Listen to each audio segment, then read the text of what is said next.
여러분 그동안 안녕하셨습니까?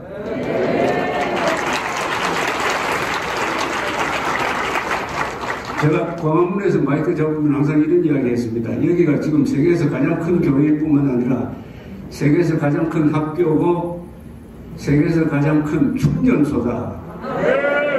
용기의 충전소죠. 광화문에 가서 용기로 충전을 받은 분들이 얼마나 많으십니까? 그 정광훈 목사님 하면은 한국의 많은 사람들이 아마 즐거운 추억을 가지고 있을 것입니다. 그걸 뭐 10월의 전설이라고 해도 좋습니다. 작년 10월 3일의 그 추억은 아마 거기 참여했던 분들은 영원히 기억하실 것이라고 생각합니다. 이 자리에 오니까 제가 좀 마음이 놓이는 게 그동안 우리 정광훈 목사님이 감옥에 가 계시니까 저도 몸의 일부가 감옥에 가 있는 것처럼 굉장히 좀 항상 한 구석이 어두웠습니다. 근데 총선에 졌지만은 정광훈 목사님이 나오셔가지고 또 옛날 모습 그대로 기가 죽지 않고 이렇게 곁에 있으니까 저도 마음이 상당히 편합니다. 저는 대대로 이 고신파교회 옆에 살았습니다. 고신파가 잘 아시죠? 부산에 있는 여기 한번 고신파 교회 다니신 분 계시는데 제가 다니던 교회가 어릴 때 제가 반사를 했습니다. 그 교회 목사님이 유명한 박윤선 목사님이었어요. 그래서 한상동, 한명동, 한부선 이런 분들 아주 친숙한 이름이었습니다. 그리고 지금 다니는 교회도 또 고신파 교회예요. 고신파 교회 가면은 예배를 이렇게 보지 않습니다. 굉장히 조용하게 봅니다.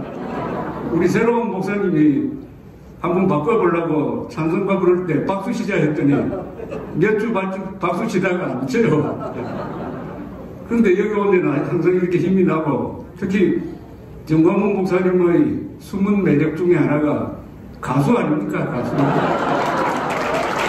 제가 작년 겨울에 거기서 찬송가 부르는 걸 암녹음을 해가지고 올렸는데 제목을 광화문의 미스터 트롯 정광훈 목사 이렇게 붙였어요. 우리 정광훈 목사님 주도하는 이 집회의 큰 힘이 노래입니다. 노래. 신나는 노래, 힘주는 노래. 누구나 이걸 리버 바빌론이 그런 뜻이 있는 줄 저도 처음 알았습니다. 그때부터 이 노래를 아주 좋아하게 됐습니다. 저는 1945년생이니까 해방둥이고요. 기자 생활을 71년부터 했습니다. 그리고 제가 신문사에서 3번 쫓겨났어요. 다 기사를 써가지고 박정희 때 한 번, 전두환 때 2번 다시 돌아와서 요사이는 저를 쫓아낸 박정희, 전두환 변호하기 바쁩니다. 그리고 저는 기자로서는 해물인 게 큰 사건을 취재를 많이 했습니다. 뭐 부마 사태라든지 광주 사태라든지 12.12 사건이라든지 박정희 대통령 피살 사건이라든지 대한항공 폭파 사건이라든지 아웅산 뭐 이런 등등 최근에 일어난 일련의 사건 그렇게 취재를 하다 보니까 아 요게 사실이고 요게 거짓말이구나 하는 것을 알아보는 경험을 갖게 되었습니다. 그래서 제가 어떤 사람들 만나서 이야기할 때마다 헤어질 때 혹시 현안 문제에 대해서 이게 진짜냐 사실이냐 궁금하면 저한테 전화주세요라고 합니다. 근데 전화하는 사람 별로 없어요. 자기가 제일 똑똑하다고 생각하는 모양인데 요새 사전 투표 조작설 여기에 대해서 말이 많은데 거기에 대해서 궁금한 사람이 있으면 나중에 저한테 물어주세요. 제가 딱 정리를 해드리겠습니다. 광주 사태 600명이 들어왔느냐 안 들어왔느냐 박원순 아들 박주신이가 진짜 가짜 신금을 했느냐 마느냐 그런 거 제가 제일 정확하게 압니다. 하느님이 저한테 준 은사 중에서 하나가 있다면 제가 거짓말과 진실을 구별하는 눈을 주신 것 같아요. 오늘 이야기할 것도 주로 그런 겁니다. 오늘 제가 이야기하는 것을 제목을 이렇게 한번 정해봤습니다. 2022 우파 대혁신 플랜. 2022년은 무슨 해인지 아시죠? 대통령 선거입니다. 그럼 그때 우파가 이기려면은 우선 남 탓하지 말고 우리 탓을 하면서 혁신을 좀 해야 되는 거 아니냐 하는 그런 생각입니다. 남 탓하면은 남는 게 없습니다. 자기 탓을 해야 돼요. 그러려면 뭘 해야 되느냐 이렇게 메모를 한번 해봤습니다. 첫째, 진실 위에 정의를 세워서 자유를 지키자. 진실 위에 정의를 세워야 그 정의가 자유를 지킬 수가 있습니다. 거짓 위에 정의를 세우면 안 됩니다. 그럼 자유를 지킬 수가 없어요. 그런 정의는 자유를 파괴합니다. 지금 좌파 독재가 바로 거짓 위에 자기 나름대로의 정의를 세워가지고 그걸 가지고 자유를 파괴하는 거죠. 자유 파괴의 가장 큰 파괴는 뭐냐? 신앙의 자유를 파괴하는 겁니다. 아마 역사에 이 사랑제일교회가 코로나 사태 때 신앙의 자유를 지켜낸 것을 높게 평가할 수 없습니다.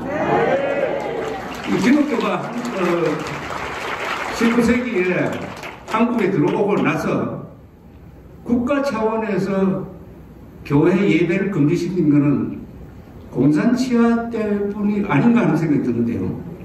일제시대 때도 아마 예배의 자유는 있을 것입니다. 그런 점에서 그것 때문에 뭐 고발 당해가지고 요새 경찰서 가시는 분들이 많은데 실정법에는 물론 위반됐죠. 그러나 실정법이냐 아니면 하나님의 법이냐를 놓고 따질 때 우리 정보원 목사와 이 교회는 하나님의 법을 따랐습니다. 그러니까 핍박을 받은 거죠. 일제시대 때 신사참배를 거부를 해가지고 감옥에 갔던 사람들, 순교한 사람들이 많습니다. 그분들이 나중에 나와서 세운 교파가 고신파죠.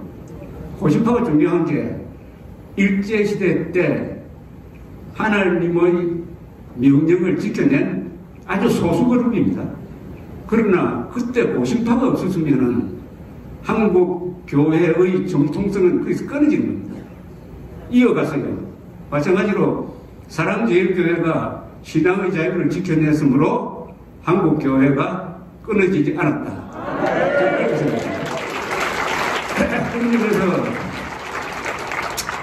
1517년 마르틴 루터가 이분이 원래 비텐베르크라는 대학의 수도사 아니었습니까?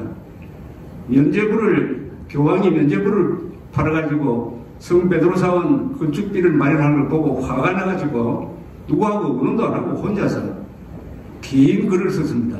95개 조항의 말하자면 고발문을 쓴 거죠. 그걸 1517년 10월 31일 교회 문 앞에 딱 갖다 붙였습니다. 대자보를 붙인 거예요. 교황에 도전한 겁니다. 그거 하나하나가 교황의 권위에 대한 완전한 부정이었습니다.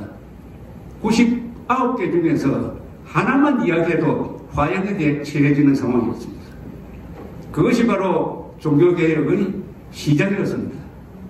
원래 종교개혁은 조직적으로 일어난 게 아니고 마르틴 루터라는 한 개인의 용기에 의해서 일어난 점에서 지난 1000년 동안 세계사를 바꾼 유명한 사람이 있지만은 가장 용감한 사람이 누구냐 꼽으면 마르틴 루터를 꼽습니다. 혼자서 결단한 겁니다. 혼자서. 그러나 이분이 화형당하지 않았습니다. 왜 화형당하지 않았느냐? 독일 사람들이 마르틴 루터를 지켜냈습니다. 그때 독일어를 하는 독일 사람들은 교황에 불만이 많았어요. 그런데 마르틴 루터가 그 교황에 맞서니까 우리 독일 사람 마르틴 루터를 지켜야 되겠다. 또 마르틴 루터는 성경을 독일어로 번역을 합니다. 오늘날의 독일어는 마르틴 루터가 잘 번역한 성경에 기초하고 있다는 말이 있습니다. 이건 뭐냐면 성경이 애국심과 만났다는 이야기죠. 우리가 광화문에 가서 김문수 지사가 자주 쓰는 말이 있습니다. 태극기와 뭐죠? 십자가가 만났다. 바로 마르틴 루터죠. 마르틴 루터의 십자가와 독일의 민족주의가 만났기 때문에 개신교가 버텨낼 수 있었던 것입니다. 이 말을 말씀드린 것은 우리 정광훈 목사가 지향하는 가치가 바로 종교개혁으로부터 비롯된 성경과 애국심입니다. 그래서 이건 제가 지어낸 구호가 있습니다. 뭉치자, 싸우자, 이기자. 태극기로 뭉치고 헌법으로 싸우고 진실로 이기자. 바로 애국심과 성경이 만나는 거죠. 지난 10월 25일 날 광화문에서 1박 2일로 집회가 있었지 않습니까? 기억나시죠? 철야 집회가 있었습니다.